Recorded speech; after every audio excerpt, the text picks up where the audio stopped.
when we spoke almost a year ago, you were at the height of being the queen of Twitter, and you really took off when you tweeted at Chance the Rapper asking about his name. And in 2 weeks, there it is. Hi, Chance the Rapper. If you are very obviously a rapper, why did you put it in your stage name? I cannot stop thinking about this.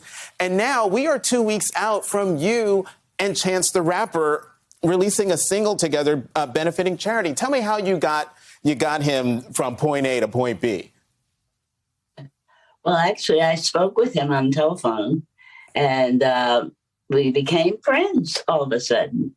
And I mentioned to him that I was doing this particular song called Not Impossible, and I would love for him to be a part of it. And he agreed. We recorded it, and it's ready to come out now. Mm-hmm. And does it have a beat I can dance to, or is it one that is more loungy?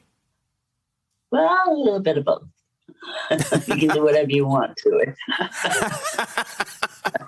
So I wanted to ask you about a philanthropic effort that is going to get underway on November 30th. You're going to launch a campaign for 12 days of giving leading up to your 81st birthday on December 12th. Tell us more about that. Yeah. Basically, we're entering a period of our weather, which is primarily very cold.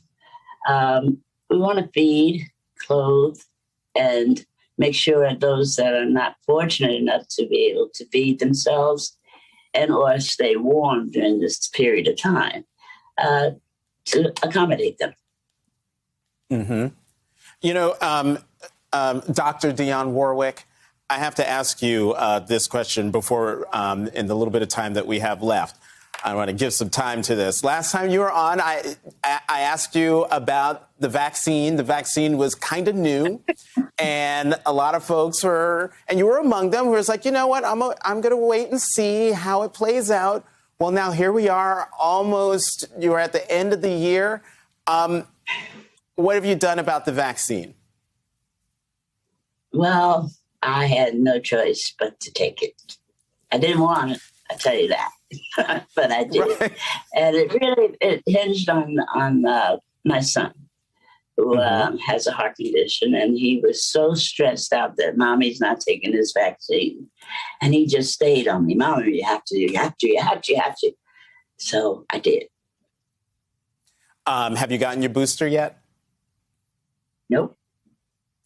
Okay. You know, I don't know if you could see me when you said that you got the vaccine. I let out an audible and visible because I don't know if you saw it after you were on. Folks were really they were upset. They were alarmed by your hesitation.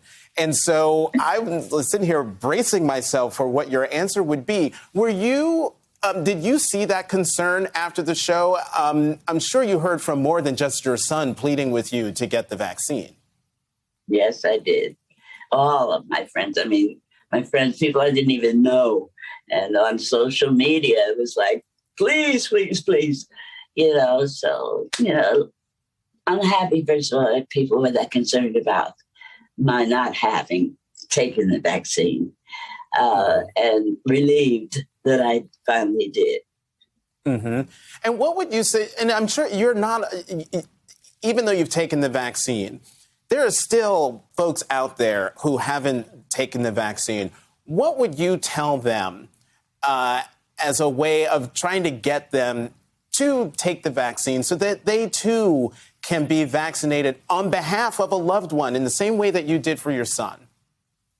Yeah, well, it appears to be something that is vitally important to keeping people healthy. I still believe, though, that it is a choice, you know, and there are people who still have reservations about it, as I did. Mm-hmm. And I feel that, you know, it's eventually, you know, once it has basically truly proven itself, because there's still people suffering from COVID once they've gotten it.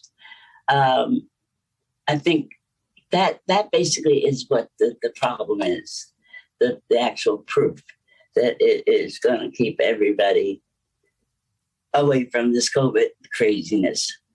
But you know, like I said, you know, it's your choice. I can't persuade you to do anything, but I feel that it's helped me to ease, first of all, the trauma of my friends and my family that I had finally taken it.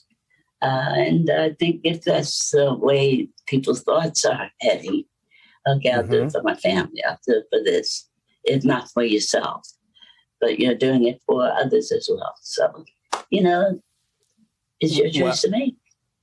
Well, Dr. Dionne Warwick, it is someone's choice to make, but I think that the fact that you've gotten the vaccine and you're talking about it publicly will persuade other people who haven't gotten the vaccine to get it. And so I thank you for that. And I thank you for once again coming on the Sunday show, and happy birthday to you. Your 81st birthday.